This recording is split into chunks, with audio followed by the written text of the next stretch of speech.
का नाम क्या? माधव झा आजाद। मैं आजाद हूँ, आजाद रहूंगा। अलीनगर का जोगी के नाम से प्रसिद्ध हूँ और लोग मुझे प्यार से जोगी कहते हैं, जोगी बाबा। नहीं, ये आपकी समझदारी गलत है और आप गलत है। किसी के सिद्धांत को आप भाग जाइएगा, इट इज इम्पॉसिबल। हमारा जो सिद्धांत है उसको आप कैसे भाग सकते हैं? इम्पॉसिबल। यहाँ से पूछिए, मैं यहाँ से बोल रहा हूँ, आप यहाँ से नहीं बोल रहे हैं। आपकी उम्र कितनी है? हमारी उम्र 90 है। 90 साल की उम्र में लोग कहते हैं कि रास्ता दूसरी तरफ जाता है। आप बीजेपी दफ्तर में इतना दम ठोकर है। अरे इसलिए कि हमको भारत माता से प्रेम है, इसलिए मैं इतना कष्ट करके आया हूँ और मैं इसे हिंदू राष्ट्र बनाने की इच्छा रखता हूँ। लेकिन कुछ गड़बड़ियाँ आ गई है जिसके चलते हमको शंका है। क्या कारण कि जो कर्मठ उम्मीदवार है गरीब फैमिली से बिलोंग करता है, उसे लोगों ने बाइकाट कर दिया। ये कमी है भाजपा की कमेटी में। भाजपा में कब से है? हम तो आज 30 वर्ष से है। हाँ, उसके पहले से है। दुख की बात तो ये है बाबू। अरे देवा, सत्ता में बाबा, सत्ता का अपना एक चरित्र होता है। जब सत्ता मिल जाती है तो वो सिद्धांत जो सत्ता आने से पहले रहते हैं वो गौड़ हो जाते हैं। और जो भी पार्टी सत्ता में आती है, जो भी, वो सत्ता की अपनी एक गड़बड़ी है जो आने से कोई रोक नहीं सकता। क्योंकि जिसको सत्ता मिल जाती है वो सत्ता न जाए इसके लिए सारे उपक्रम करता है, चाहे सिद्धांत हो, चाहे धार्मिक पत्ता चलना पड़े, चाहे जाति का पत्ता चलना पड़े, चाहे धर्म का पत्ता चलना पड़े, चाहे जो करना पड़े। समझ रहे हो? तो आप ये नहीं कह सकते कि इस प्रदेश में, यहाँ या देश के किसी कोने में कोई भी पार्टी जातिगत आधार पर, धार्मिक आधार पर, पैसे के आधार पर लेके टिकट देना नहीं।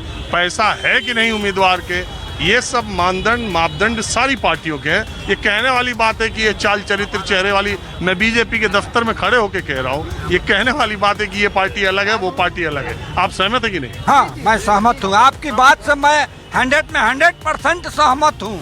वाह वाह वाह वाह वाह। और मैं, हमारा एक कैंडिडेट है राणा यशवंत सिंह, जो जमीनी लीडर है। क्या जाति इससे?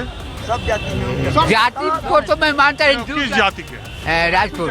आप? मैं भी राजपूत जाति का। वही बीमारियात है। जी नहीं, ये आपकी समझदारी गलत है और आप गलत है। किसी के सिद्धांत को आप भाग जाइएगा, इट इज इम्पॉसिबल। हमारा जो सिद्धांत है उसको आप कैसे भाग सकते हैं? इम्पॉसिबल। यहाँ से पूछिए, मैं यहाँ से बोल रहा हूँ, आप यहाँ से नहीं बोल रहे हैं। मैं तुम्हें अभी समझाता हूँ। मैं बाबा ये कह रहा हूँ कि यही है, जब आप इस तरह से पैरवी कर रहे हैं ना, अभी आप पैरवी कर रहे हैं, आपके साथ के लोग कहेंगे कि वो राजपूत है, 10-20 राजपूत गेट। क्या है? दो जाति है, केवल दो जाति है, दो जाति है। एक है पुरुष और एक है स्त्री। ये जाति क्या है? जाति में सब तोड़िए। क्या जाति है? अरे मैं ये कह रहा हूँ कि जो आप कहिए ना साहब, आपके जो विरोधी है वो ये बात कहे। यही नहीं, अभी और सुनिए। हम मुरेठा बांध के आए। मुरेठा ने चप्पल भी खोल दिए, संकल्प ले लिए। ये देख लीजिए, हमारा संकल्प है पूर्ण रूपेण भाजपा नरेंद्र मोदी जी के नेतृत्व में पूर्ण रूपेण सरकार बनाना है हमको, और अलीनगर विधानसभा को रामनगर बनाना है। वहाँ से हम दावेदार हैं, पुराना कार्यकर्ता है, 2015 में भी दावा किए थे। अरे यार, कोई कार्यकर्ता मिल ही नहीं रहा, सब उम्मीदवार ही मिल रहे सड़क पर। मैं कार्यकर्ता ही उम्मीदवार बनता है। भारतीय जनता पार्टी का तो यही खूबसूरती है कि कार्यकर्ता ही एक नेता बनता है। अच्छा, यही तो खूबसूरती भारतीय जनता पार्टी में है। जो क्या करते हैं आप? हम खलासी से जिला परिषद बने और जिला परिषद से इस बार हार गए 53 वोट से मात्र, और विधानसभा का 15 में भी दावेदार थे, 20 में। शुद्ध जो कार्यकर्ता होता है अपने राजनीतिक जीवन में 30 वर्षों में कोई दाग नहीं लगा पाया है। और पुराना कार्यकर्ता हूँ अलीनगर का। खलासी से क्या मतलब? खलासी से जिला परिषद का पद सुशोभित किए हैं। आपका नाम क्या? माधव झा आजाद। मैं आजाद हूँ, आजाद रहूंगा। अलीनगर का जोगी के नाम से प्रसिद्ध हूँ और लोग मुझे प्यार से जोगी कहते हैं, जोगी बाबा। इसीलिए और वहाँ के लोग जनमानस में इसका सेवक हूँ। अच्छा, पहले एक बात बताइए। देखिए, अब मैं आपको बताऊं, पहले बिहार में या कहीं भी पहले बंदूक, गोली, बाहुबल, गाड़ी इसकी जरूरत थी। अब चुनाव धन बल का हो गया। बिना पैसे के अब चुनाव आप नहीं लड़ सकते। मानते कि नहीं मानते? हम नहीं मानते, हम तो घर घर भीख मांग के चुनाव लड़ते हैं। जिला सब कहने वाली बात कहने वाली बात नहीं। आप मेरे क्षेत्र में चलेंगे, मेरे 37 पंचायत है और 37 पंचायत में जिस पंचायत में आप भी जाकर सर्वे कर सकते हैं। अगर माधव झा आजाद को दिल से अगर लोग नहीं आजाद करेगा तो मैं राजनीति फिर चप्पल पहन लूंगा। अरे आप चप्पल पहने ना पहने क्या फर्क पड़ने वाला है यार आजाद जी। हाँ, अकाई बाहर निकाल के अभी गाड़ी में आए हो। ऐसा काम मैं नहीं करता हूँ। मैं शुद्ध राजनीति कार्य करता हूँ और जो संकल्प लेता हूँ उसको पूरा करता हूँ। भाव है सेवा का। एक आपके चप्पल पहनने पे एक किस्सा भी बता देता हूँ। एक बार ज्योतिरादित्य सिंधिया साहब के साथ मैं चुनावी मध्य प्रदेश का चुनाव हो रहा था। मैं उनके साथ हेलीकॉप्टर में पूरे दिन तक रहा था। शाम होते होते वो ग्वालियर आए तो हम लोग हेलीपैड से उनके महल की तरफ जा रहे थे। अच्छा, तो पजेरे वो गाड़ियाँ 2-3 थी। वहाँ के स्थानीय कोई नेता थे गुना और ग्वालियर के। तो सिंधिया साहब ने गाड़ी रोक दी। वो दौड़ते हुए आए और सबसे पहले उन्होंने चप्पल फेंका और चप्पल फेंक के गाड़ी में बैठ गए। तो मैंने उनसे पूछा धीरे से कि अरे आपने चप्पल उतार दिया क्यों? क्या हम राजा साहब महाराज की गाड़ी में हम चप्पल पहन के नहीं बैठते।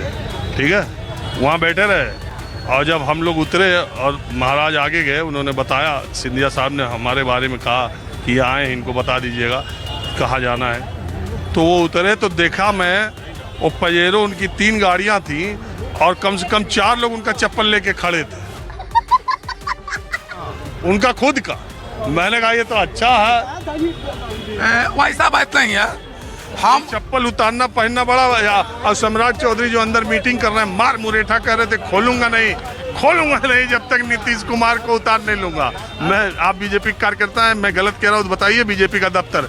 यही सम्राट चौधरी अब क्या कह रहे हैं, मैं राजनीति में आया ही था नीतीश कुमार को मुख्यमंत्री बनाने के लिए। ये गड़बड़े बाबा बनाने के लिए। मैं राजनीति में झूठ नहीं बोलता हूँ। बोले हैं कि नहीं?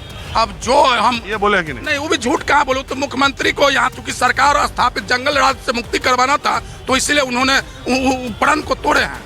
उतारना नहीं हुआ। वो तो आम लोगों अच्छा, ये जो प्रशांत किशोर इन लोगों पर आरोप लगा रहे हैं उससे आप लोग को किरकिरी हो रही जमीन पर कार्यकर्ताओं की? देखिए, प्रशांत किशोर को हम लोग पैसा किशोर मान गए। वो तो मैनेजमेंट गुरु है, इसीलिए वो तो टाई फीस हो जाएंगे। उनका कोई मैनेजमेंट बिहार में चलने वाला नहीं है। बिहार का जनमानस में नरेंद्र मोदी गूंज रहा है। तो दोस्तों वीडियो में बस इतना ही। दोस्तों, जैसा कि आप लोग जानते हो कि बिहार में इलेक्शन चल रहा है, इन सब पर आप क्या सोचते हो और इन लोगों की बातों पर क्या सोचते हो हमें कमेंट बॉक्स में जरूर बताएं। और अगर दोस्तों आप इसी टाइप की न्यूज और थोड़ी फनी टाइप की वीडियो देखना चाहते हो तो चैनल को सब्सक्राइब और वीडियो को लाइक जरूर करें।